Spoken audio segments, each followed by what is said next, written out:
and right away.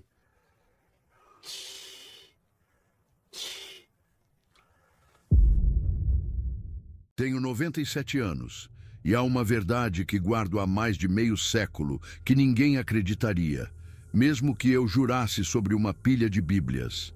De 1974 a 1999, no alto das montanhas da Sierra Nevada, na Califórnia, eu criei um laço com uma criatura que a ciência diz não existir. Uma relação que durou 25 anos e me ensinou mais sobre o que significa ser humano do que qualquer livro, qualquer igreja, qualquer pessoa jamais poderia. Estou contando isso agora porque o tempo é curto e o peso do silêncio se tornou insuportável. Meu nome é Walter Brennan e em 1974 eu tinha 46 anos, recém-viúvo e me afogando num luto tão profundo que parecia uma doença física. Minha esposa, Eleanor, havia falecido em janeiro daquele ano por complicações de uma pneumonia e eu não suportava mais ficar em nossa casa em Sacramento. Cada canto guardava memórias que cortavam como cacos de vidro. A cozinha, onde ela fazia sua famosa torta de maçã todo domingo à tarde. O jardim onde passava horas cuidando de suas rosas. O quarto onde segurei sua mão enquanto ela dava seus últimos suspiros difíceis. Eu tinha que sair ou enlouquecer. Então, peguei o dinheiro que havíamos economizado em nossos 27 anos de casamento, juntei com um pequeno pagamento do seguro de vida e comprei uma propriedade nas montanhas. 73 acres de natureza intocada, a cerca de 88 quilômetros a nordeste de Truckee, acessível apenas por uma estrada de madeireira precária que se tornava intransitável durante nevascas pesadas. A propriedade veio com uma estrutura rudimentar, construída por volta do início dos anos 1960 por um garimpeiro que havia desistido de procurar ouro. Não era grande coisa, apenas um único cômodo com um mezanino para dormir, uma lareira de pedra, uma área de cozinha primitiva e uma latrina a 30 metros de distância. Sem água encanada, exceto por um poço com bomba manual, sem eletricidade, sem telefone. Era perfeito para um homem que queria desaparecer. Mudei-me no final de maio de 1974, subindo com minha picape Chevy 1971, com tudo o que eu possuía amontoado na caçamba e na cabine. Suprimentos básicos, principalmente. Comida enlatada, um lampião Coleman, ferramentas, o rifle de caça do meu avô, um rádio portátil para que eu pudesse ouvir os jogos dos Giants e permanecer vagamente conectado ao mundo que estava abandonando. A cabana ficava em uma clareira natural, cercada por imponentes pinheiros ponderosa e abetos de Douglas que bloqueavam a maior parte do céu. O vizinho mais próximo, um guarda florestal aposentado chamado Buck Peterson, morava a 17 quilômetros montanha abaixo. Nos primeiros 3 meses, meus dias seguiram um padrão monótono. Eu acordava ao amanhecer, cortava lenha, fazia reparos no telhado caído e nas tábuas podres do piso da cabana, tentava descobrir como viver com a solidão esmagadora que me seguia como uma sombra. Eleanor e eu éramos casados desde 1947. Desde que ambos tínhamos 19 anos. O silêncio das montanhas era uma presença física pesada e sufocante. Então, chegou o dia 23 de agosto de 1974, uma sexta-feira. Lembro-me claramente porque na noite anterior eu estava ouvindo o discurso de renúncia de Nixon no rádio, o país inteiro em tumulto, enquanto eu estava sentado sozinho nas montanhas. Acordei pouco antes do nascer do sol com um som que não pertencia àquele lugar. Uma vocalização profunda e gutural que parecia vibrar por entre as árvores, parte rosnado, parte gemido, totalmente estranha. Peguei meu rifle e fui em direção ao som, movendo-me com cuidado na escuridão antes do amanhecer. A floresta estava densa com a névoa da manhã e a visibilidade era ruim. Segui o som por talvez uns 400 metros até chegar a uma ravina íngreme onde um riacho sazonal corria durante o degelo da primavera. Foi lá que eu o encontrei. À primeira vista, na luz fraca e na névoa, pensei que fosse um urso negro, talvez ferido ou doente. Mas, ao me aproximar, a uns 7 ou 8 metros de distância, percebi que era algo completamente diferente. A criatura era massiva, devia ter pelo menos 2,30 metros de altura, mesmo estando deitada de lado contra uma rocha. Estava coberta por um pelo marrom escuro, quase preto em alguns lugares, com ombros largos que pareciam impossivelmente vastos. Um de seus braços estava torcido em um ângulo grotesco, claramente quebrado, e havia sangue empastando o pelo ao redor do ferimento. Quando sentiu minha presença, tentou se levantar, mas desabou com um som que era perturbadoramente humano, um grito de dor e frustração. Foi então que vi seu rosto com clareza pela primeira vez, e essa imagem está gravada na minha memória há 51 anos. O rosto era algo entre um macaco e um humano, mas não era exatamente nenhum dos dois. Os olhos eram escuros, inteligentes, cheios de uma consciência que me paralisou no lugar. Não era um animal me olhando com simples medo ou agressão. Era um ser pensante, me avaliando, tentando determinar o que eu faria a seguir. Meu dedo repousava no gatilho. Em 1974, o Bigfoot ainda era considerado principalmente uma piada. Apesar do filme de Patterson Gimlin, de 1967, que algumas pessoas levavam a sério. Parado ali, olhando para aquela criatura sangrando e sofrendo, eu sabia que Roger Patterson e Bob Gimlin haviam filmado algo real. A criatura emitiu um som, não ameaçador, mas como uma pergunta ou um apelo. Gesticulou fracamente em direção ao braço quebrado com a mão boa. Notei 5 dedos, grossos e poderosos, dedos que provavelmente poderiam quebrar meu pescoço sem esforço. Eu abaixei o rifle. Não consigo explicar por que fiz essa escolha. Talvez fosse o isolamento me deixando imprudente. Talvez fosse algo naqueles olhos inteligentes.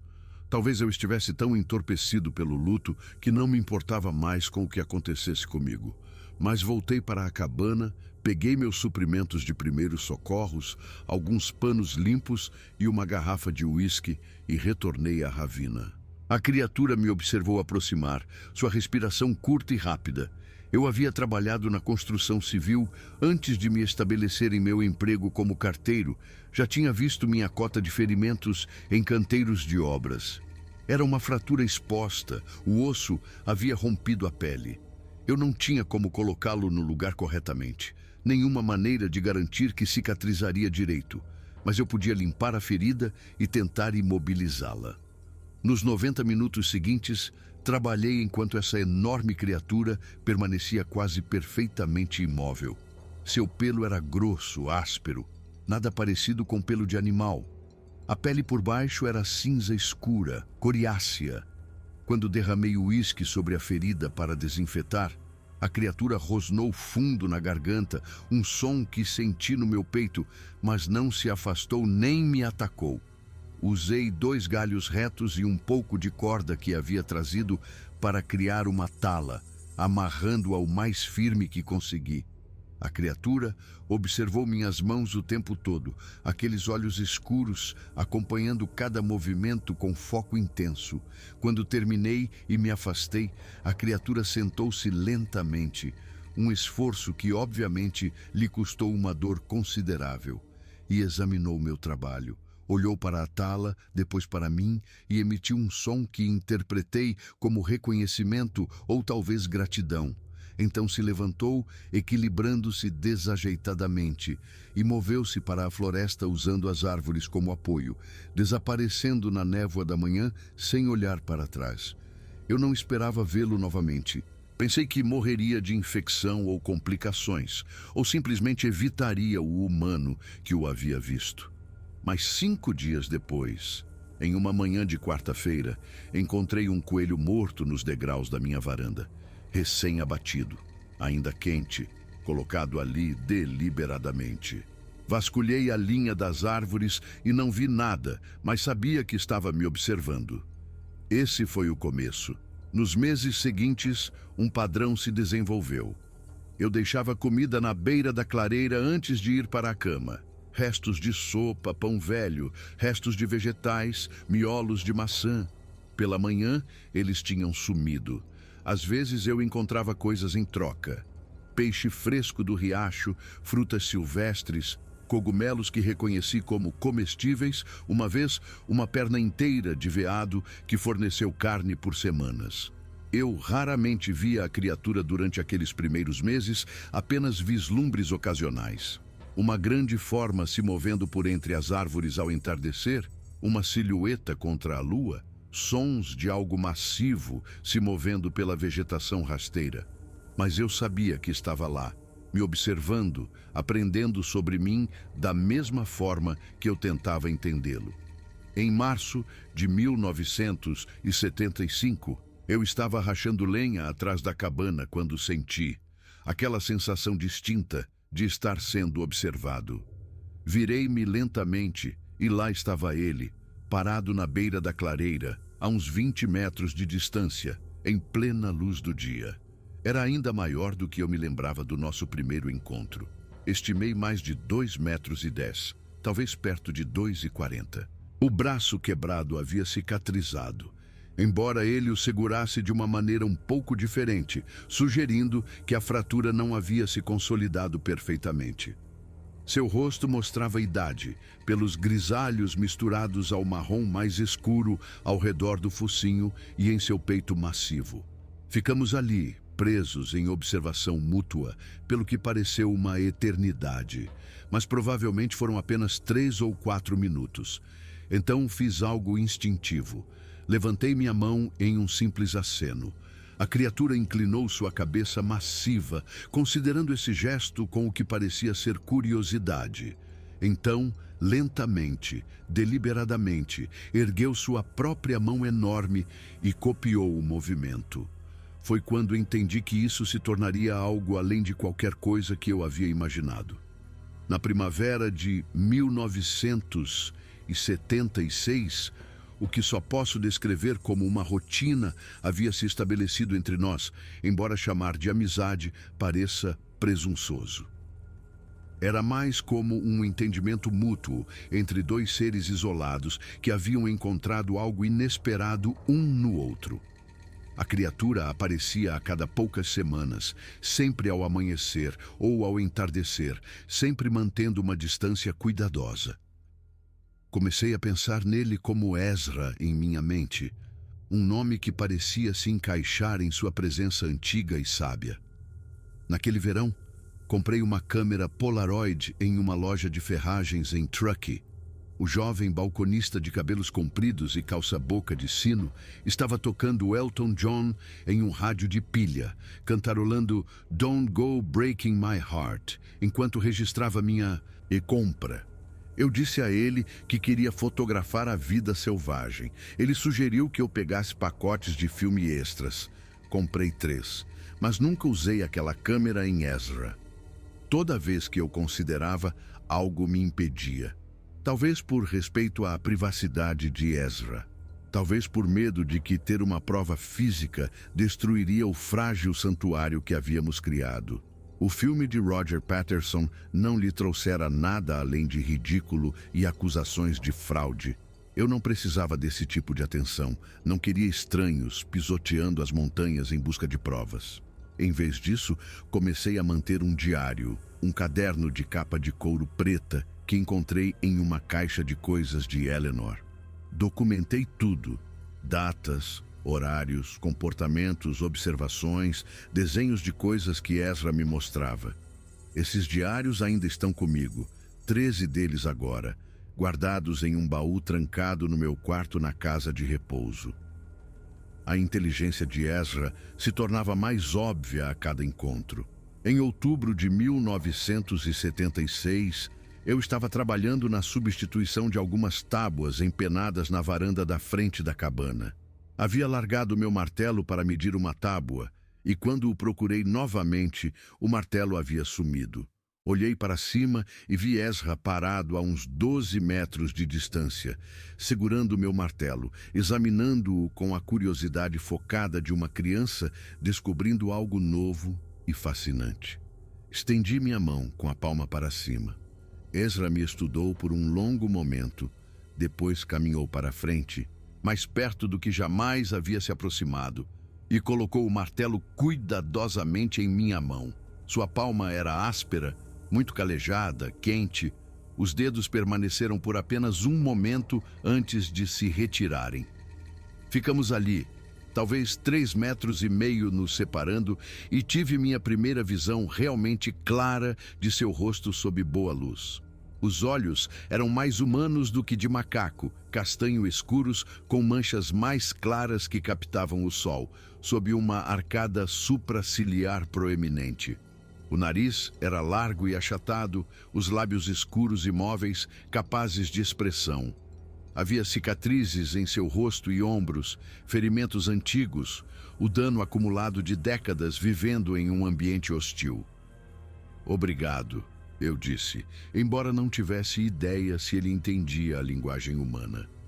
Ezra fez um som suave e retumbante, vindo do fundo do peito. Depois tocou o próprio peito com um dedo antes de apontar para mim. Levei um momento para entender o que estava acontecendo. Ele estava perguntando meu nome. Walter, eu disse, tocando meu peito. Walter. A boca de Ezra se moveu, tentando formar o contorno, mas nenhum som que se assemelhasse à fala saiu. Em vez disso, ele fez um som diferente, 2 vocalizações baixas que soavam vagamente como Watá. Depois, tocou o peito novamente. Eu entendi. Ele estava me dando permissão para nomeá-lo, ou me dizendo que tinha um nome que eu nunca seria capaz de pronunciar. De qualquer forma, Ezra ficou na minha mente. O final dos anos 1970 foram anos turbulentos para a América. As consequências de Watergate ainda assombravam a consciência nacional. Carter se tornou presidente. Todos estavam preocupados com a crise de energia e a inflação. Lembro-me de pagar 73 centavos por um galão de gasolina em 1979 e pensar que a sociedade estava entrando em colapso. Mas lá no alto da Sierra Nevada, o tempo se movia de forma diferente. Ezra e eu existíamos em uma bolha separada da disco, dos escândalos políticos e da Revolução Iraniana. Estávamos desenvolvendo nossa própria linguagem, nosso próprio entendimento que transcendia palavras. Em 1977, Ezra às vezes se sentava na extremidade da clareira enquanto eu trabalhava em vários projetos. Apenas sentava, observando, às vezes por horas a fio. Eu conversava com ele, principalmente sobre Eleanor, sobre a vida que deixei para trás, sobre a solidão que nunca desaparecia completamente. Não achava que Ezra entendia as palavras em si, mas parecia captar a emoção por trás delas. Às vezes, ele emitia sons suaves em resposta, quase como se estivesse tentando oferecer conforto. Foi quando a primeira lição começou a se revelar.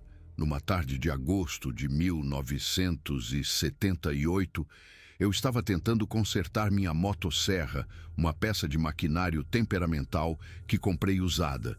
Eu estava trabalhando nela há 3 horas, ficando progressivamente mais frustrado, praguejando, jogando ferramentas, agindo como uma criança fazendo birra.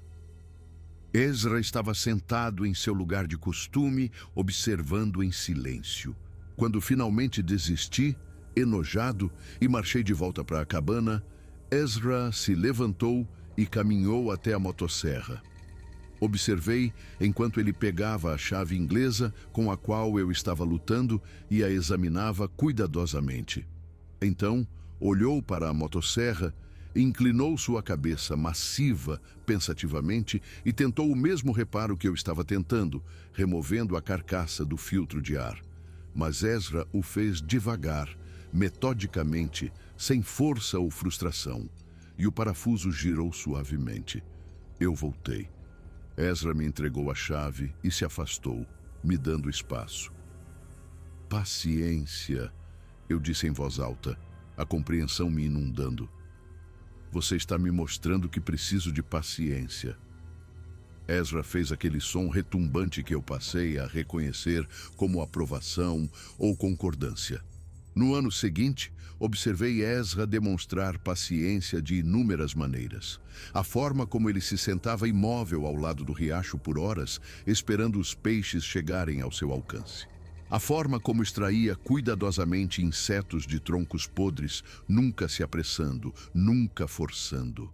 A forma como observava a floresta com uma quietude perfeita, lendo padrões e sinais que eu não conseguia ver, entendendo ritmos na natureza que eu passei a vida inteira ignorando, porque estava muito ocupado, muito distraído, muito convencido de que o tempo humano era o único tempo que importava. Ezra estava me ensinando sem palavras, e lentamente comecei a perceber que não eram apenas lições sobre sobrevivência na selva. Eram lições sobre como ser humano, ou talvez sobre como os humanos haviam esquecido de ser. Em dezembro de 1978, cometi um erro que quase destruiu tudo o que havíamos construído. Eu tinha ido a Truckee para comprar suprimentos e parei em um bar, o Silver Strike Saloon, um lugar escuro que cheirava a fumaça de cigarro e cerveja derramada. Bebi Coors demais, comecei a conversar com alguns moradores locais sobre a temporada de caça e, estupidamente, mencionei ter visto pegadas incomuns em minha propriedade. Incomuns como? Perguntou um cara chamado Rick, provavelmente com uns 30 e poucos anos, usando um boné da Peterbilt e uma jaqueta de couro com franjas. Pegadas grandes, sons estranhos, a vida selvagem agindo de forma esquisita, eu disse, me arrependendo imediatamente. Mas os olhos de Rick se iluminaram de excitação. Pegadas de Bigfoot, meu Deus, Walt, você está falando sério? Você realmente o viu? As notícias correm rápido em pequenas cidades montanhosas. Em 2 semanas, 4 picapes cheias de caçadores apareceram na minha propriedade, rifles em punho, falando sobre se tornarem famosos, sobre provar que os céticos estavam errados.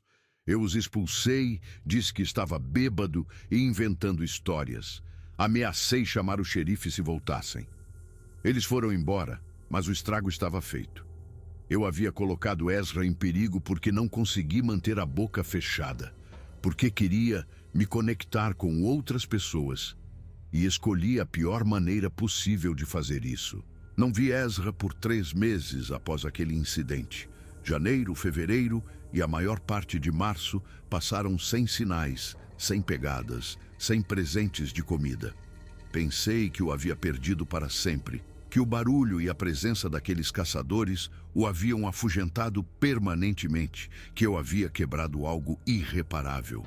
Então, em uma manhã de abril de 1979, acordei e encontrei Ezra sentado nos degraus da minha varanda. Não perto neles, a talvez 2,5 metros da minha porta. Abri a porta com cuidado, lentamente, meu coração batendo forte. Ezra me olhou com aqueles olhos castanho escuros e vi algo que poderia ter sido perdão, ou talvez a compreensão de que os humanos cometem erros, que somos criaturas falhas lutando com nossa própria natureza. Ezra enfiou a mão no pelo grosso de seu flanco e tirou algo pequeno, estendendo-o para mim. Dei um passo à frente e peguei uma pedra de rio lisa, perfeitamente redonda, do tamanho de uma moeda de $1, ainda quente por ter sido mantida perto de seu corpo. Um presente, uma aceitação, uma escolha de confiar novamente. Sentei-me nos degraus da varanda e Ezra sentou-se ao meu lado, sem tocar, mas perto o suficiente para que eu pudesse sentir o calor irradiando de sua estrutura massiva. Ficamos sentados ali por talvez 30 minutos, observando o sol nascer por entre os pinheiros. Nenhum de nós fazendo um som, ambos entendendo que algo havia sido perdoado, que a relação continuaria apesar da minha estupidez. Foi quando compreendi a segunda lição. O perdão não é uma emoção que você espera sentir. É uma escolha que você faz, muitas vezes antes de estar pronto, muitas vezes quando a outra pessoa não merece. Ezra tinha todos os motivos para desaparecer para sempre, para ver todos os humanos como ameaças, para se proteger mantendo distância. Mas ele escolheu voltar, escolheu confiar novamente, escolheu a conexão em vez da segurança. Chorei naquela manhã, bem ali na varanda, pela primeira vez desde o funeral de Eleanor. Ezra não se moveu, não reagiu abertamente, apenas sentou-se comigo enquanto eu processava anos de luto acumulado, culpa, solidão. Quando finalmente olhei para cima, Ezra estava estendendo uma mão massiva, com a palma para cima, um convite.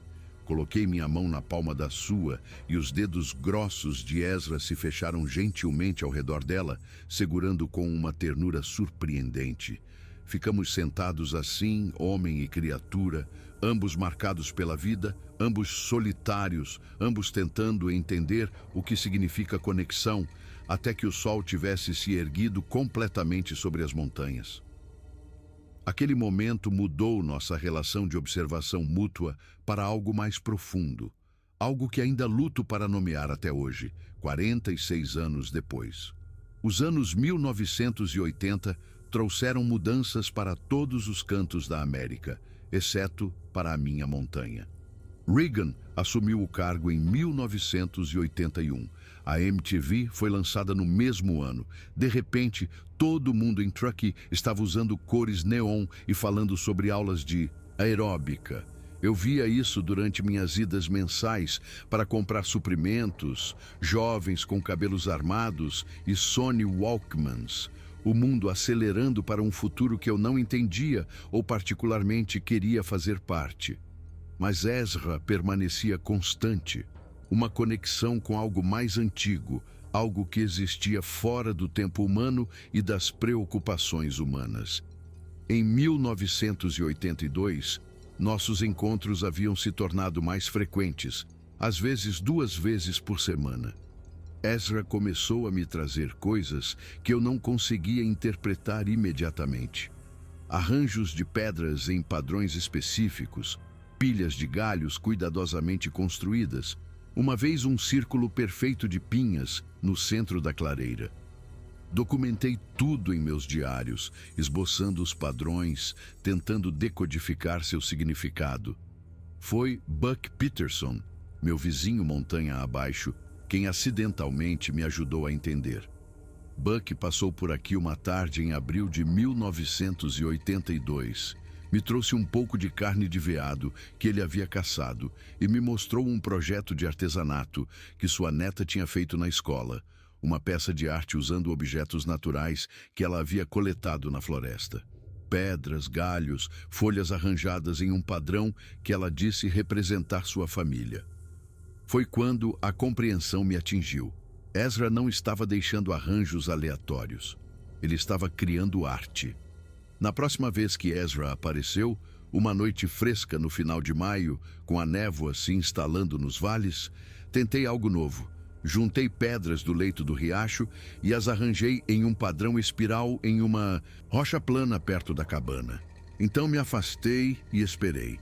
Ezra emergiu da linha das árvores, aproximou-se das pedras com cuidado e as estudou por vários minutos, movendo-se para vê-las de diferentes ângulos. Então ele olhou para mim e eu poderia jurar que ele sorriu. Não com a boca, mas com os olhos. Um calor que não existia antes. Ezra sentou-se e começou a rearranjar as pedras em um padrão diferente. Um círculo com linhas irradiando para fora, como o desenho de um sol feito por uma criança. Quando terminou, olhou para mim com expectativa, esperando minha resposta. Eu ri, não de humor, mas de alegria. Eu vejo, é lindo. Ezra fez aquele som retumbante de aprovação e adicionou mais uma pedra bem no centro do padrão. Isso se tornou uma nova forma de comunicação entre nós. Não linguagem falada, mas criação compartilhada, símbolo, arte. Eu fazia algo, Ezra modificava ou criava uma resposta. Estávamos tendo conversas através de padrões e símbolos, nenhum de nós entendendo completamente a intenção do outro, mas ambos reconhecendo a troca como significativa. Em setembro de 1982, algo aconteceu que revelou a terceira lição, uma que abalaria minha compreensão da natureza humana. Eu tinha ido a Truckee para comprar suprimentos e parei no Safeway, que havia aberto recentemente na rua principal, um daqueles grandes supermercados modernos que estava substituindo todas as pequenas lojas familiares. Enquanto colocava as sacolas na minha picape, testemunhei um incidente no estacionamento entre um pai e sua filha. A menina tinha talvez 9 ou 10 anos, havia derrubado acidentalmente uma pilha de carrinhos de compras e o pai estava a repreendendo em voz alta, com raiva, chamando-a de desastrada, estúpida e inútil. A menina tentava não chorar, pedindo desculpas repetidamente, todo o seu corpo encolhido de vergonha. Eu não intervi. Disse a mim mesmo que não era da minha conta, que eu não conhecia a situação toda, que o pai provavelmente estava apenas tendo um dia ruim. Mas aquilo me incomodou durante toda a viagem, de volta para a montanha. A raiva daquele homem, o medo daquela menina. 3 dias depois, Ezra apareceu na clareira, enquanto eu estava cortando lenha. Ele me observou trabalhar por um tempo, depois se aproximou mais do que o habitual, talvez a uns 6 metros de distância. Pegou um pedaço de madeira que eu havia rachado mal, o corte irregular e desigual, e o ergueu para me mostrar. Então Ezra pegou outro pedaço, um que eu havia rachado de forma limpa, e segurou ambos lado a lado para comparação. Pensei que ele estava criticando meu trabalho, me mostrando a diferença de qualidade, talvez me ensinando outra lição sobre paciência ou habilidade. Mas então Ezra fez algo que eu não esperava.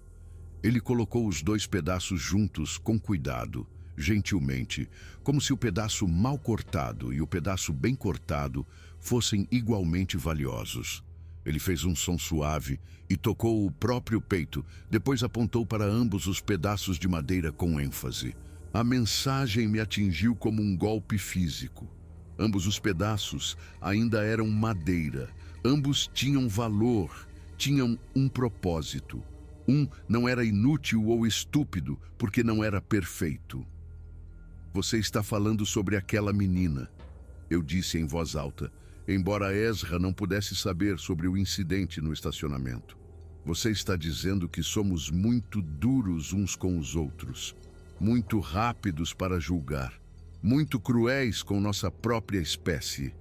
Ezra pousou a madeira e fez um gesto que eu já tinha visto antes, tocando seus olhos com 2 dedos, depois varrendo a mão em direção à floresta em um amplo arco. Olhe, veja, entenda. Percebi naquele momento que Ezra provavelmente vinha observando os humanos por décadas, talvez mais, não apenas a mim. Caminhantes, caçadores, pescadores, turistas, passando por essas montanhas ao longo dos anos. Ele nos observou da mesma forma que Jane Goodall observou os chimpanzés, estudando nossos padrões de comportamento, nossa crueldade e bondade, nossas contradições e hipocrisias. E Ezra havia tirado conclusões sobre o que éramos, no que havíamos nos tornado. Nos anos seguintes, Ezra me mostrou mais. Em 1983, ele me levou a um local a cerca de 3 quilômetros da cabana onde alguém havia despejado lixo ilegalmente. Pneus velhos, eletrodomésticos enferrujados, móveis quebrados, garrafas de cerveja. Ezra ficou lá, gesticulando para a bagunça com agitação óbvia, depois para a floresta intocada ao nosso redor. A comparação era inconfundível. Somos destrutivos, eu disse, afirmando o óbvio. Não respeitamos o que temos, tratamos o mundo como um lixão. Ezra tocou o próprio peito, depois tocou o tronco de uma árvore, depois tocou o chão sob nossos pés, tornando as conexões explícitas. A mensagem era clara. Eu sou parte disso. Você está separado disso. Vocês se fizeram separados.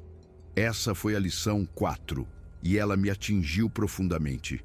Os humanos se convenceram de que estavam acima da natureza, separados dela, não sujeitos às suas regras. Construímos cidades e chamamos de civilização. Criamos tecnologias e chamamos de progresso. Destruímos ecossistemas e chamamos de desenvolvimento. Havíamos esquecido, ou escolhido esquecer, que também éramos animais, que dependíamos do mesmo ar, da mesma água, do mesmo solo que todos os outros seres vivos. Em julho de 1984, lembro-me porque When Doves Cry tocava constantemente no rádio e estava me enlouquecendo. Ezra fez algo que mudou tudo novamente. Ele trouxe outra criatura para a clareira. Eu estava dentro de casa fazendo café quando ouvi sons incomuns, duas vocalizações distintas, uma que reconheci como a de Ezra, outra mais aguda, diferente. Peguei meu rifle por velho hábito e olhei pela janela com cuidado. Ezra estava na beira da clareira com uma versão menor de si mesmo. Não uma criança, mas um adulto, talvez com 2,10 metros de altura e pelo mais escuro, quase preto como carvão. Fêmea, eu supus, embora não tivesse como saber com certeza. Ezra gesticulou para que eu saísse, mas devagar, com cuidado, com as mãos visíveis. Larguei o rifle, abri a porta e pisei na varanda com as palmas das mãos para fora. As duas criaturas me observaram atentamente. Ezra emitiu uma série de sons suaves para sua companheira, uma comunicação que não consegui decifrar, mas reconheci como complexa, cheia de nuances. A fêmea permaneceu atrás de Ezra, cautelosa, mas claramente curiosa, inclinando-se um pouco para me ver melhor. Ezra caminhou para frente sozinho, pegou um graveto do chão e desenhou uma forma simples na terra perto da minha varanda. Duas figuras altas, com uma figura menor entre elas. Então Ezra apontou para a fêmea, depois varreu a mão em direção às montanhas, em um amplo arco. Família. Ezra estava me mostrando que tinha uma família, me apresentando a alguém importante. A fêmea nunca se aproximou naquele dia. Depois de talvez 15 minutos, ela recuou para a floresta, movendo-se com uma graça fluida. Mas Ezra ficou, e eu entendi o que tinha acabado de acontecer. Ezra havia trazido sua parceira ou irmã ou amiga, nunca soube qual, para me ver, para provar a ela que nem todos os humanos eram perigosos, que a conexão era possível, que a confiança nem sempre era mal colocada. Essa foi a lição 5, e ela carregava um peso enorme. A confiança é a coisa mais preciosa que um ser pode oferecer a outro. Traí-la destrói mais do que apenas um relacionamento. Destrói a possibilidade da própria conexão. Estilhaça algo que talvez nunca possa ser reconstruído. Nunca mais vi a fêmea depois daquele único encontro. Não sei se ela morreu, deixou a área ou simplesmente escolheu permanecer escondida. Mas aquele encontro me fez perceber que o isolamento de Ezra provavelmente espelhava o meu mais do que eu imaginava. Nós dois estávamos separados de nossa espécie por escolha ou circunstância, ambos buscando algo que não conseguíamos encontrar entre os nossos, ambos solitários de maneiras que eram mais profundas do que a solidão física. Em 1986, eu tinha 61 anos, meu cabelo completamente grisalho, minhas mãos desenvolvendo artrite que tornava tarefas simples difíceis, meus joelhos me lembrando de cada ano difícil que trabalhei na construção e entreguei correspondência em todos os climas. Ezra também parecia mais velho, mais prateado em seu pelo, uma leve curvatura em sua postura, movimentos que haviam perdido um pouco de sua fluidez. Uma noite em outubro, Ezra e eu sentamos em lados opostos da clareira enquanto o sol se punha, pintando o céu de laranja e roxo. Eu estava lendo um jornal de Sacramento de uma semana, algo sobre o desastre da Challenger no início daquele ano, todos ainda abalados por assistir aquela espaçonave explodir na televisão ao vivo. Ezra fez um som interrogativo, um ronronar que significava que queria minha atenção. Olhei para cima e o encontrei gesticulando para o jornal, depois para mim, com o que só posso descrever como perplexidade. Notícias, tentei explicar. Informações sobre coisas acontecendo longe. As pessoas estão chateadas porque os astronautas morreram. Ezra inclinou a cabeça, claramente não compreendendo o conceito de viagem espacial ou por que os humanos arriscariam a morte para deixar o planeta. Pensei em como fazê-lo entender. Somos exploradores, queremos ir além de onde estamos, ver o que há lá fora. Ezra se levantou, caminhou até a beira da floresta e voltou com uma truta recém-pescada, ainda se debatendo um pouco. Ele ergueu o peixe, depois gesticulou para a floresta ao nosso redor, para as árvores, montanhas e céu, fazendo um movimento amplo com os braços que abrangia tudo. O significado era inconfundível. Por que você precisa ir lá fora, quando tudo que precisa está bem aqui? Por que arriscar a morte para explorar o espaço, quando você está destruindo o planeta que já tem? Eu não tinha uma boa resposta para isso. Não conseguia explicar por que os humanos sempre queriam mais, sempre precisavam ultrapassar limites, sempre buscavam algo além do que tínhamos. Ezra colocou o peixe entre nós, um presente como sempre, e me olhou com algo que poderia ter sido pena ou tristeza. Foi quando entendi a lição 6, talvez a mais importante que Ezra havia me mostrado. Os humanos criaram sistemas elaborados de valor, metas e ambições complexas que nos separaram do que realmente sustenta a vida. Nos convencemos de que conquistas abstratas, como a exploração espacial e o avanço tecnológico, eram mais importantes do que água limpa, solo saudável, florestas intactas, conexões significativas. Tornamos nossas vidas incrivelmente, desnecessariamente complicadas. E Ezra, vivendo simplesmente nessas montanhas por provavelmente 60 ou 70 anos, não conseguia entender por quê. Sentado ali, na luz que se esvaía, com a artrite doendo nas minhas articulações e uma década de isolamento atrás de mim, eu também não conseguia. O final dos anos 1980 deu lugar aos anos 1990 e o mundo parecia acelerar além do reconhecimento, além da compreensão.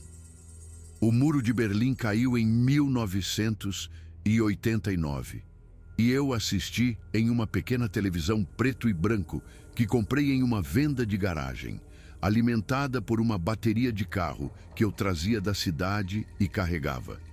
A União Soviética entrou em colapso. A Guerra do Golfo aconteceu. Tudo estava mudando, as velhas certezas se dissolvendo, uma nova ordem mundial emergindo que eu não entendia e não estava particularmente interessado em entender. Mas minha vida permaneceu fundamentalmente simples, fundamentalmente a mesma. A cabana, a floresta, a rotina e Ezra. Na primavera de 1991, fiz 63 anos. Meu corpo me lembrava constantemente. Joelhos ruins de muitos anos de trabalho pesado, uma tosse persistente por respirar fumaça de lenha por muitos invernos, a audição que não era mais a mesma, tendo que pedir a Buck para repetir quando ele me visitava. Comecei a pensar na mortalidade mais seriamente, não com medo exatamente, mas com a consciência de que o tempo estava se esgotando mais rápido do que eu imaginava. Ezra também estava envelhecendo, obviamente, visivelmente. Estimei que ele estivesse em seus 50 e tantos, ou talvez 60 anos, embora eu não tivesse como saber com certeza. Seus movimentos haviam se tornado mais deliberados, mais cuidadosos. O prateado em seu pelo se espalhara pela maior parte de seu peito e rosto, dando-lhe uma aparência distinta e antiga. Éramos duas criaturas velhas se encontrando na floresta, ambas agudamente cientes de que nosso tempo juntas era limitado, e essa consciência mudou a qualidade de nossas interações, tornando-as mais preciosas, mais carregadas de significado.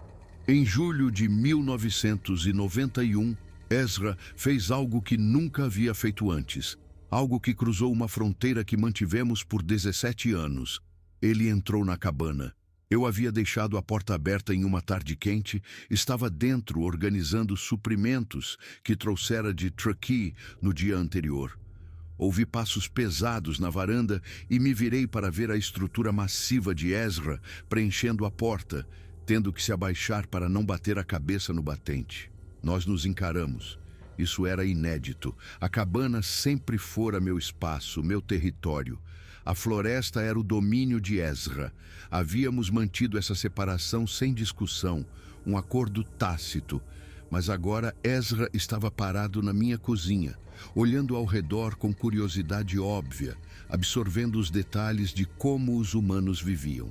Ele se aproximou da minha pequena mesa, onde eu estava organizando fotos antigas, fotos que tirei de uma caixa, sentindo-me nostálgico e melancólico. Imagens de Eleanor, meus pais, nosso dia de casamento em 1947, eu com meu uniforme de carteiro de 1952, tempos mais felizes. Ezra pegou a fotografia do casamento com cuidado, segurando-a em suas mãos enormes com uma delicadeza surpreendente, estudando o rosto de Eleanor com foco intenso. Essa é Eleanor, eu disse baixinho, minha voz embargada. Minha esposa. Ela morreu há 17 anos. É por isso que vim para cá. Ezra olhou da fotografia para mim, depois de volta para a fotografia. Então ele fez algo que ainda me faz chorar quando me lembro, mesmo agora, 6 anos depois.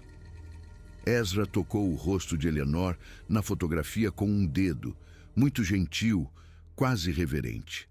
Então ele tocou meu rosto da mesma maneira, tornando a conexão explícita, mostrando-me que entendia. O gesto era inconfundível.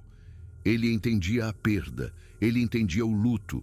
Estava me dizendo que sabia o que eu vinha carregando todos esses anos, o peso que eu nunca havia largado completamente. Eu desabei completamente, sentei-me ali na minha mesa da cozinha e solucei como não fazia desde o funeral de Eleanor, enquanto essa criatura que a ciência insistia não existir estava ao meu lado, com uma mão massiva repousando levemente no meu ombro, oferecendo conforto da única maneira que podia, através da presença, do toque, do reconhecimento silencioso da dor. Quando finalmente me recompus, enxuguei os olhos com a manga, Ezra colocou cuidadosamente a fotografia do casamento de volta na mesa e pegou outra, uma foto minha com outros 4 homens dos Correios, tirada por volta de 1965. Estávamos juntos, braços nos ombros uns dos outros, todos nós rindo de algo que alguém havia dito. Ezra a estudou atentamente, prestando atenção especial à nossa proximidade, nossa camaradagem óbvia, nossa conexão. Então, Ezra fez um som que eu nunca tinha ouvido antes, algo entre um suspiro e um gemido, e gesticulou para a floresta através da porta aberta, depois de volta para si mesmo, enfatizando seu isolamento, sua solidão. Você também sente falta deles, eu disse, a compreensão me inundando. Sua família, seu povo, o que quer que tenha acontecido com eles. A resposta de Ezra foi juntar todas as fotografias que me mostravam com outras pessoas e arranjá-las em uma linha cuidadosa sobre a mesa, uma após a outra. Então ele apontou para cada pessoa em cada fotografia, depois para a cabana vazia ao nosso redor. Depois, para si mesmo parado sozinho na porta, emoldurado contra a floresta. A lição 7 me atingiu como um martelo. Os humanos precisam uns dos outros, desesperadamente, fundamentalmente. Mas continuamos escolhendo o isolamento. Construímos muros emocionais e físicos, criamos distância, nos convencemos de que estamos melhores sozinhos, que não precisamos de ninguém, que independência é força. Mas não estamos melhores. Estamos morrendo por dentro, murchando, nos tornando menos do que poderíamos ser. Ezra e eu éramos a prova viva de que o isolamento, mesmo quando escolhido deliberadamente, era uma forma de morte lenta, uma diminuição gradual do que faz a vida valer a pena. Depois daquele dia, Ezra entrou na cabana regularmente, não em todas as visitas, mas com frequência suficiente para que eu começasse a manter um banco reforçado perto da porta que pudesse suportar seu peso considerável. Nós nos sentávamos juntos na sala principal, Ezra examinando meus livros com curiosidade, embora não pudesse ler, minhas ferramentas, meu rádio, tudo o que representava a vida e a cultura humana.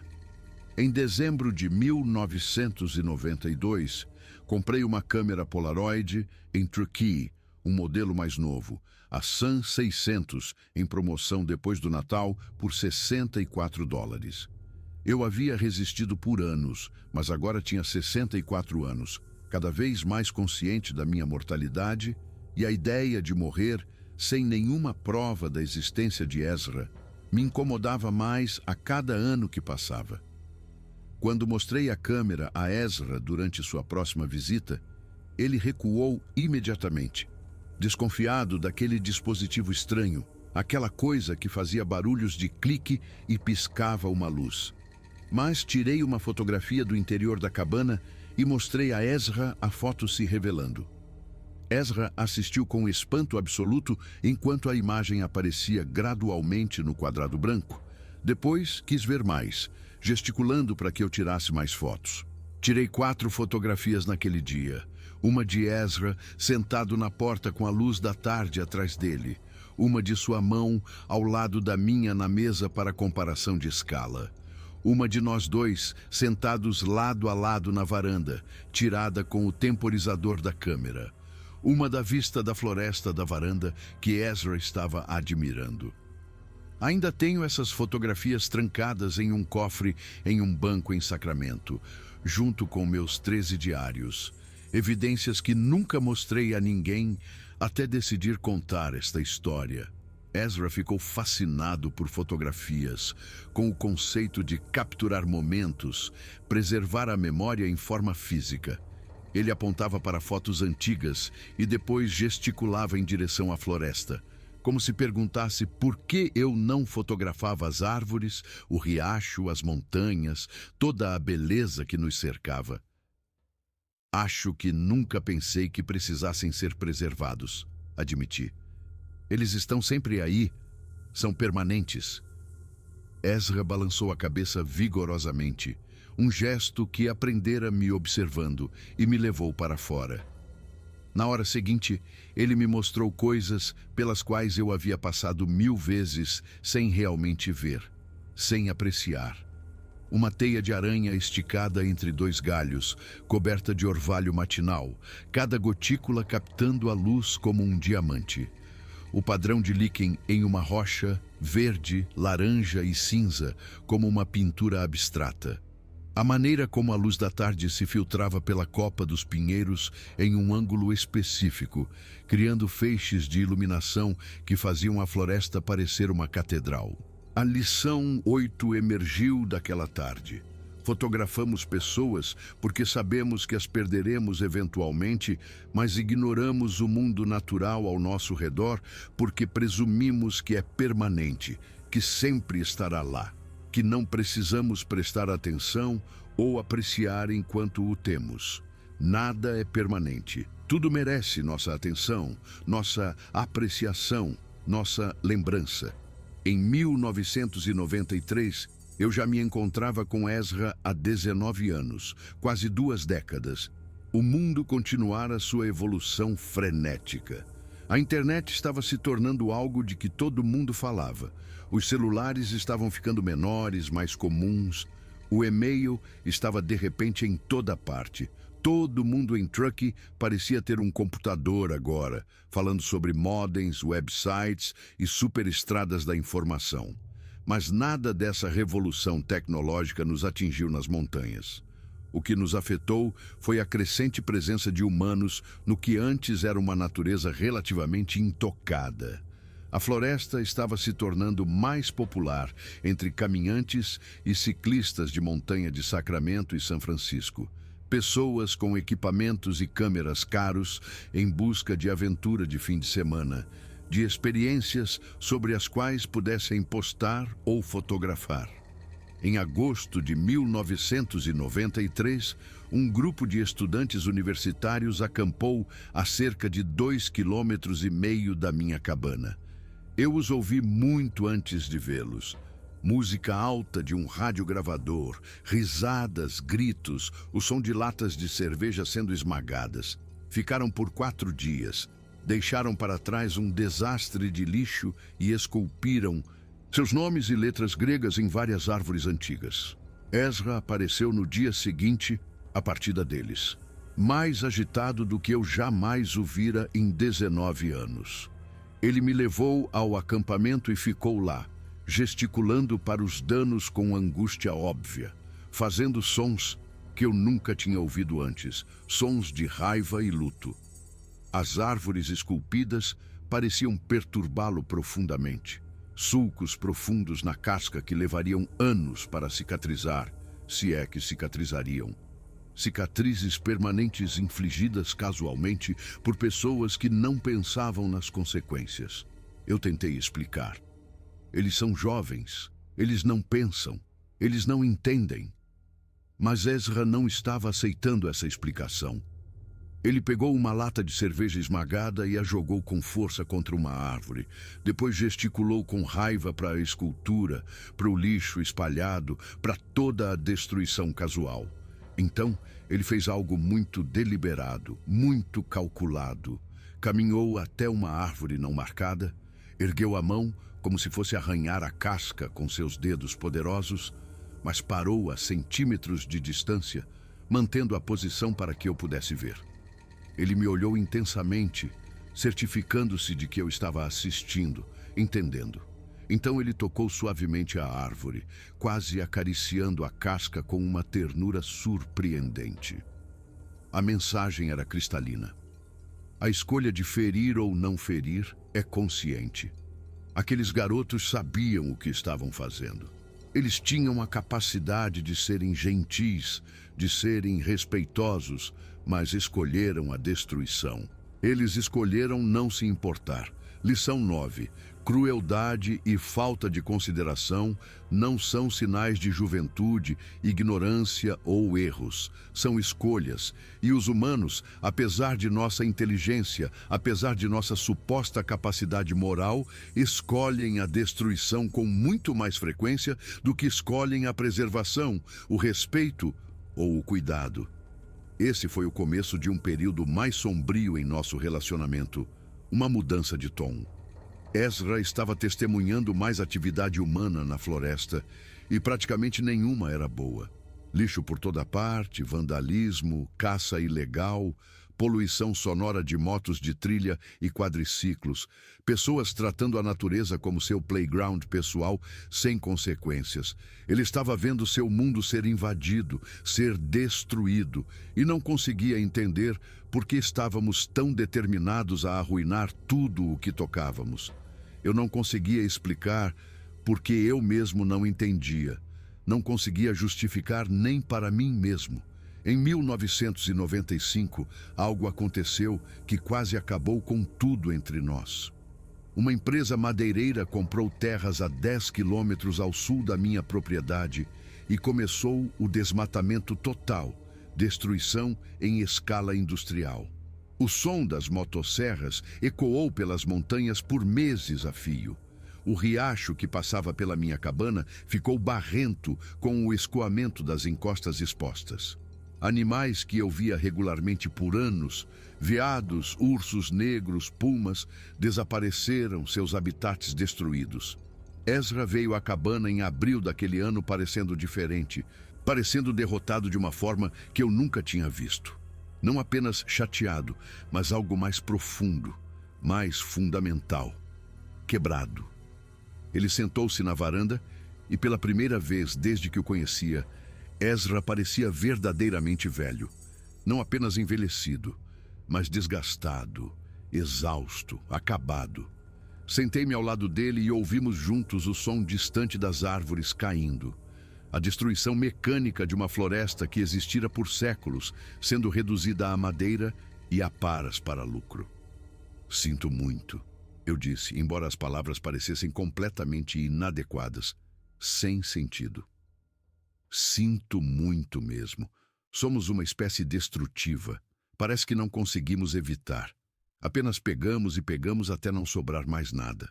Ezra se virou para me olhar com olhos que continham algo que eu nunca tinha visto antes, em 19 anos de convivência. Julgamento.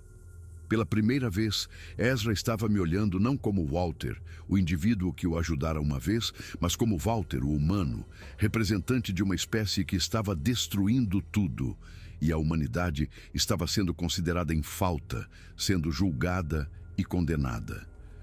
Ezra se levantou lentamente, com esforço óbvio, caminhou até a beira da clareira e desapareceu na floresta sem olhar para trás, sem o gesto de despedida usual. Ele simplesmente se foi. Não vi Ezra novamente por 9 meses, o silêncio mais longo desde que nos conhecemos.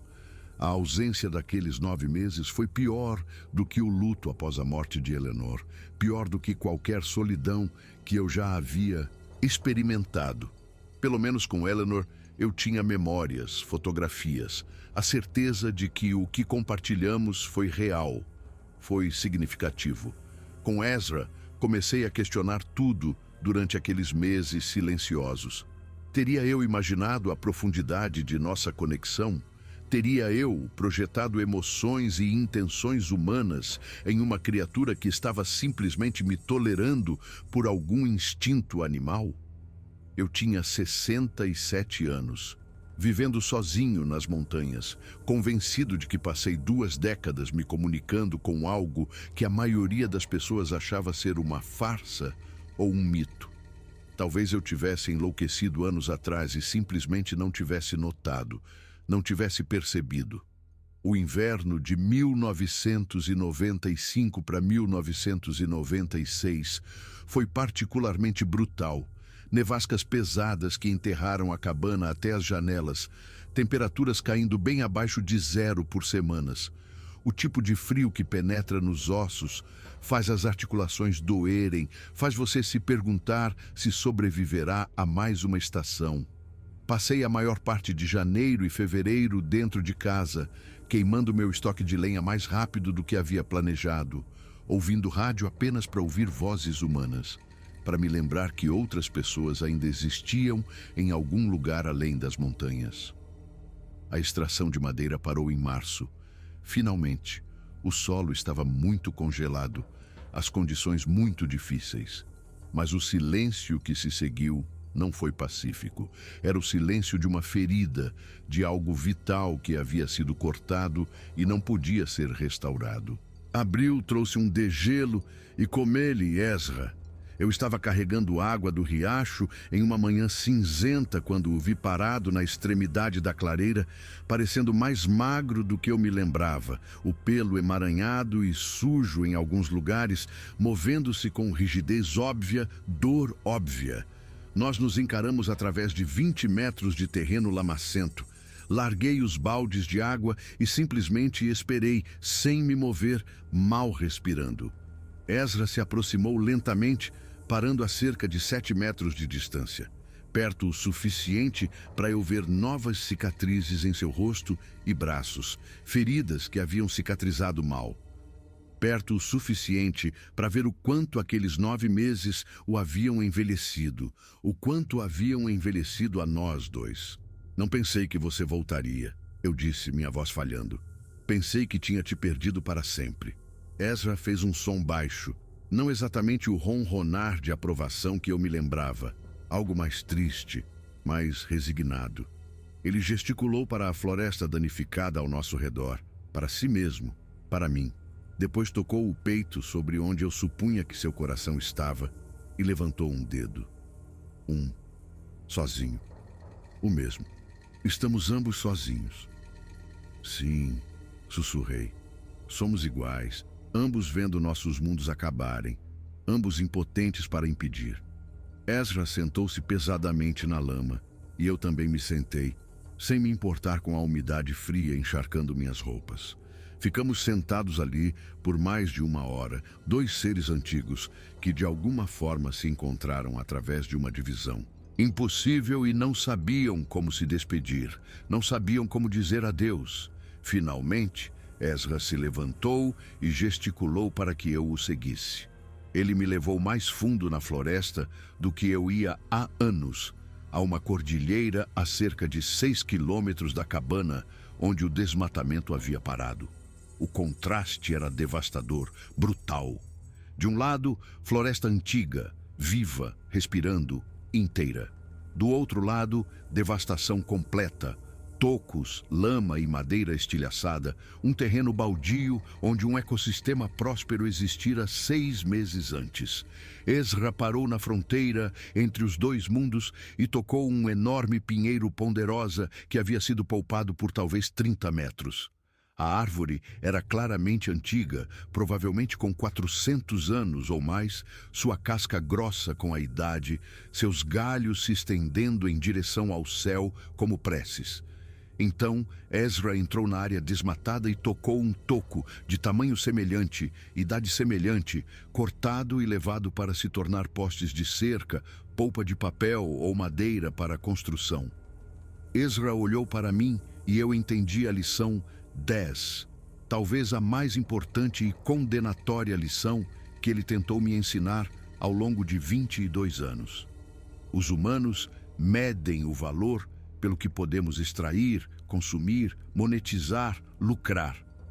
Não vemos o valor intrínseco. Não reconhecemos que algumas coisas têm valor simplesmente por existirem, simplesmente por estarem vivas.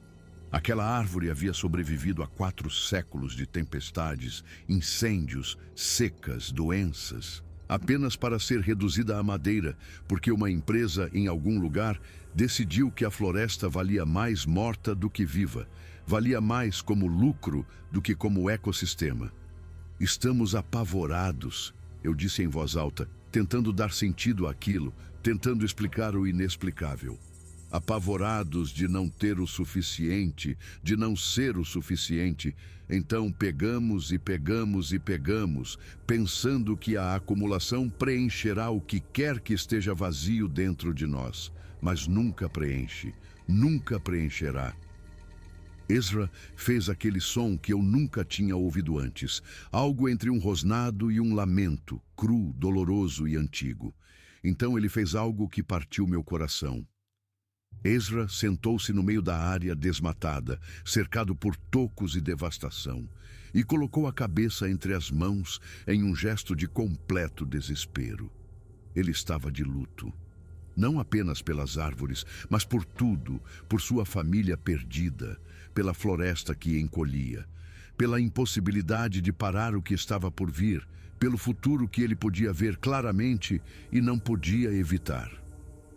Sentei-me ao lado de Ezra na lama, nos tocos e na madeira quebrada, e lamentamos juntos, 2 espécies que deveriam ter sido inimigas, deveriam ter sido estranhas uma à outra, unidas pela perda, pela impotência e pelo conhecimento de que estávamos testemunhando o fim de algo insubstituível.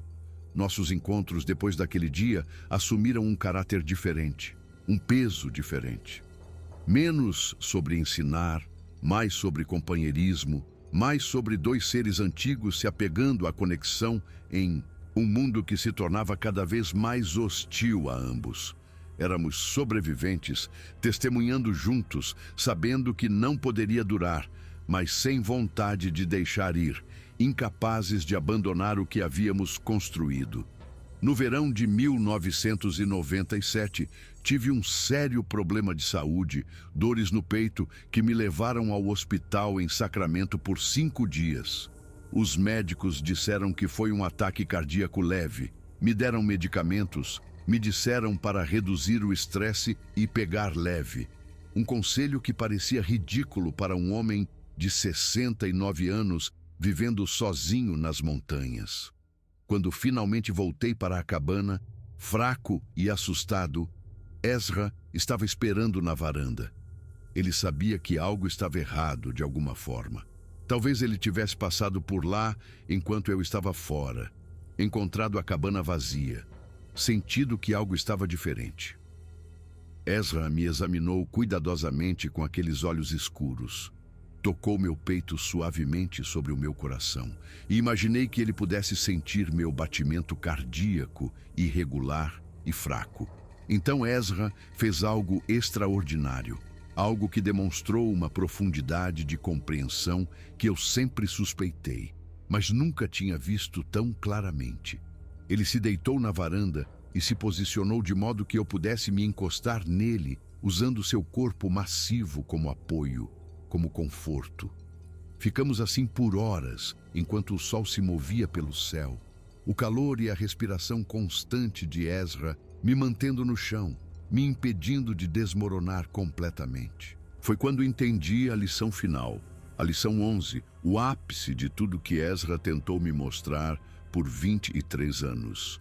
O maior presente que qualquer ser pode oferecer a outro não são soluções, sabedoria ou mesmo esperança, especialmente quando as situações são desesperadoras. É a simples presença, a disposição de ficar, de estar lá, de testemunhar a existência um do outro, sem tentar consertar o que não pode ser consertado, sem tentar resolver o que não pode ser resolvido. Apenas estar lá, apenas ficar. Em 1998 eu tinha 70 anos e Ezra estava visivelmente debilitado, obviamente morrendo. Seus movimentos eram dolorosos de assistir, trabalhosos, cuidadosos. O prateado em seu pelo se espalhara completamente e havia um chiado em sua respiração que eu reconheci dos últimos meses de Eleanor, o som de um corpo se desligando. Eu também estava falhando, mais pequenos episódios cardíacos, artrite tão severa que algumas manhãs eu mal conseguia ficar de pé. A audição quase completamente perdida no ouvido esquerdo, a visão começando a falhar. Estávamos ficando sem tempo e ambos sabíamos disso com certeza absoluta. As visitas de Ezra se tornaram menos frequentes à medida que 1998 avançava, a cada poucas semanas, depois uma vez por mês, depois menos. Quando ele conseguia vir, não fazíamos muito, não podíamos fazer muito. Às vezes, sentávamos em completo silêncio, ambos cansados demais para qualquer outra coisa. Às vezes, eu lia em voz alta trechos de livros, mesmo que Ezra não entendesse as palavras, apenas querendo preencher o silêncio com algo além de nossa respiração ofegante. Às vezes, caminhávamos muito lentamente pela floresta, como dois velhos amigos se despedindo de um mundo que havíamos compartilhado, sabendo que não o veríamos por muito mais tempo. Em novembro de 1998, Ezra me trouxe algo que nunca havia oferecido antes, algo profundamente pessoal. Um tufo de seu próprio pelo, cuidadosamente arrancado do peito, torcido e moldado em um pequeno pacote unido com algum tipo de resina natural. Ele colocou o pacote na minha mão e fechou meus dedos ao redor dele com uma delicadeza surpreendente, uma lembrança, uma memória, prova física de que tudo isso tinha sido real, que esses 24 anos aconteceram, que nossa conexão significou algo. Obrigado, sussurrei, lágrimas escorrendo pelo meu rosto. Obrigado por tudo, por me ensinar, por me ver quando eu não queria ser visto, por ficar mesmo quando eu não merecia, por me mostrar o que significa ser humano sendo algo diferente de humano. Ezra tocou meu rosto com uma mão massiva, gentil como um sopro, e fez aquele som retumbante uma última vez. O som que eu passei a associar com aprovação, com aceitação, com amor, se tal coisa era possível entre seres tão diferentes. A última vez que vi Ezra foi em 19 de março de 1999, exatamente 25 anos após nosso primeiro encontro, menos alguns meses. Acordei naquela manhã e encontrei Ezra sentado na varanda, com a luz do sol nascente ao fundo, parecendo pior do que eu jamais o vira. Emaciado, o pelo caindo em tufos, a respiração tão ofegante que eu podia ouvi-la de dentro da cabana. Ele viera se despedir, Sentei-me ao lado dele sem falar e assistimos ao nascer do sol juntos uma última vez. A floresta estava acordando ao nosso redor, pássaros cantando suas canções matinais, um veado se movendo cautelosamente pela vegetação rasteira, o riacho correndo com o degelo, toda a vida persistente e teimosa que testemunhamos juntos por um quarto de século. Ezra estendeu a mão lentamente, dolorosamente, e pegou a minha, segurando-a entre suas duas palmas massivas, da mesma forma que fizera naquela primeira vez em que chorei na varanda, 19 anos antes. Ficamos sentados assim até o sol ter clareado completamente as montanhas, até a manhã ter chegado por completo, nenhum de nós se movendo, ambos entendendo que este era o fim. Então Ezra se levantou, mais devagar do que eu já vira qualquer coisa se mover, como se cada músculo doesse, como se cada articulação protestasse. Ele caminhou em direção à linha das árvores com dificuldade óbvia, usando as árvores como apoio. Na beira da clareira, ele se virou uma última vez, ergueu uma mão, não um aceno, algo mais como uma bênção ou um reconhecimento, e então ele se foi para a floresta, para as árvores, para a memória. Nunca mais vi Ezra, apesar de procurar por meses depois. Não encontrei corpo, nem restos, nem sinal além das memórias e daquele tufode, pelo que guardo em uma caixa de madeira entalhada ao lado da minha cama. Talvez Ezra tenha ido para o fundo da floresta para morrer sozinho, como muitos animais fazem, buscando solidão para aquele momento final e privado. Talvez ele tenha simplesmente andado até não poder mais e desabado em algum lugar que eu nunca encontraria, sendo reclamado pela floresta da qual fez parte por provavelmente 70 anos. Tenho 97 anos agora, escrevendo isto de uma casa de repouso em Sacramento. Deixei a cabana em 2004, quando minha saúde finalmente me forçou a ir para uma moradia assistida. Quando ficou claro que eu não poderia sobreviver a outro inverno sozinho nas montanhas. A cabana ainda está lá, pelo que ouvi dizer, caindo aos pedaços, sendo reclamada pela floresta, voltando lentamente para a terra. A propriedade está em um fundo de conservação agora, protegida. Nunca será desenvolvida ou desmatada. Pelo menos isso é alguma coisa. As pessoas me perguntam por que estou contando esta história agora, depois de manter silêncio por tanto tempo, porque esperei até ter 97 anos e provavelmente me restarem meses no máximo. A verdade é que eu não estava esperando por nada. Eu estava processando, tentando entender o que Ezra me ensinou ao longo daqueles 25 anos, tentando descobrir o que tudo aquilo significava, o que eu deveria fazer com essas lições. O que aprendi foi o seguinte: o que acho que Ezra estava tentando me mostrar sobre a humanidade, sobre o que somos e o que poderíamos ser. Nós esquecemos como estar presentes, como simplesmente existir sem constantemente fazer, alcançar, consumir, mover, progredir. Estamos sempre correndo em direção a algo, nunca apenas estando onde estamos. Julgamo-nos uns aos outros com uma dureza brutal, mas estamos todos apenas tentando sobreviver, todos carregando feridas invisíveis, todos fazendo o melhor que podemos com o que temos, com o que sabemos. Nós nos separamos da natureza, dos ecossistemas dos quais dependemos e chamamos essa separação de progresso, de civilização, de avanço, quando na verdade é apenas negação, apenas fingir que não somos animais, sujeitos às mesmas regras biológicas que todo o resto. Somos capazes de uma preservação extraordinária, de um respeito profundo, de uma sabedoria imensa, mas consistentemente escolhemos a destruição, a conveniência, o lucro a curto prazo em detrimento da sobrevivência a longo prazo. E, no entanto, e isso é crucial, é isso que me dá esperança mesmo agora, também somos capazes de mudar, de escolher de forma diferente, de ver o mundo com outros olhos, se estivermos dispostos a ficar quietos, a nos calar, a ser humildes o suficiente para aprender com fontes que não esperamos, com professores que não reconhecemos como professores. Ezra não odiava os humanos. Se odiasse, nunca teria retornado depois que aqueles caçadores invadiram seu território. Nunca teria passado 25 anos ensinando pacientemente a um velho teimoso como ver, como entender, como ser melhor. Ezra apenas desejava que fôssemos melhores, mais gentis, mais conscientes, mais conectados ao que realmente importa, mais dispostos a valorizar a existência em vez da extração. Eu também desejo isso, desesperadamente, especialmente agora no final.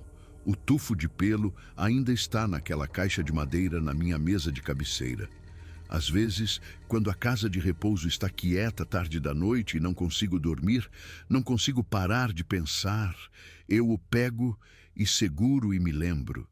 Lembro-me de estar sentado na floresta antiga com algo que a ciência diz que não poderia existir. Lembro-me de ser visto, verdadeiramente visto, por olhos que não continham julgamento, apenas curiosidade, tristeza e uma esperança que eu provavelmente não merecia.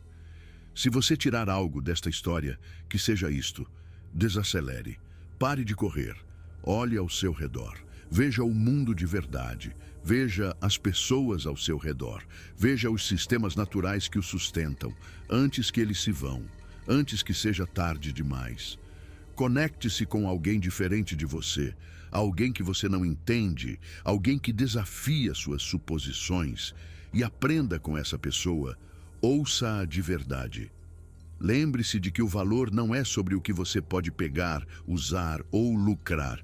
O valor é intrínseco, o valor é sobre a própria existência, sobre a própria vida. E se você estiver algum dia nas montanhas da Sierra Nevada, na floresta antiga e profunda, onde as árvores centenárias ainda se erguem, fique quieto, seja respeitoso, esteja aberto à possibilidade. Porque talvez, apenas talvez, algo esteja observando, algo que nos observa há muito mais tempo do que nós o procuramos. Algo que sabe o que somos, o que poderíamos nos tornar e o que estamos escolhendo ser atualmente. Ezra me ensinou que o verdadeiro mistério não é se criaturas como o Bigfoot existem.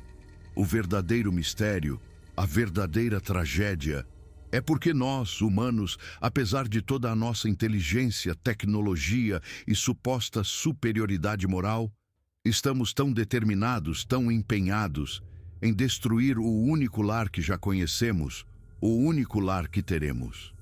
Tenho 97 anos e ainda não tenho uma boa resposta para essa pergunta. Mas acho que Ezra tinha, e acho que a resposta o aterrorizava tanto quanto me aterroriza.